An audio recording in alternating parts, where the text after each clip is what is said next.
Audio Jungle. வணக்கம். Hitech news TV செய்திகள். சென்னை பத்திரிகையாளர் மன்றத்தில் செய்தியாளர் சந்திப்பு நடைபெற்றது.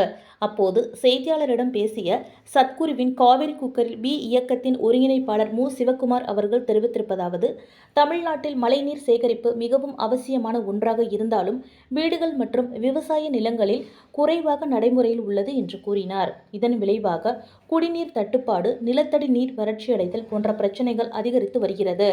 உலக சுகாதார அமைப்பு தரநிலைப்படி குடிநீரின் தரம் 300க்குள் இருக்க வேண்டும் என்றாலும் பல பகுதிகளில் அது 750 முதல் 800 வரை உயர்ந்து இருப்பது கவலைக்குரியது என்று கூறினார். கருத்தரங்கில் மழைநீர் சேகரிப்பு முறைகள், அதன் பயன்கள், நிலத்தடி நீர் பாதுகாப்பு குறித்த விழிப்புணர்வு ஏற்படுத்தப்படும். பொதுமக்கள், மாணவர்கள் மற்றும் ஆர்வலர்கள் கலந்து கொள்ள அழைப்பு விடுக்கப்பட்டுள்ளது. மேலும் விருப்பமுள்ளவர்கள் தொலைபேசி மற்றும் ஆன்லைன் மூலம் முன்பதிவு செய்து கொள்ளலாம் என்றும் தெரிவிக்கப்பட்டது.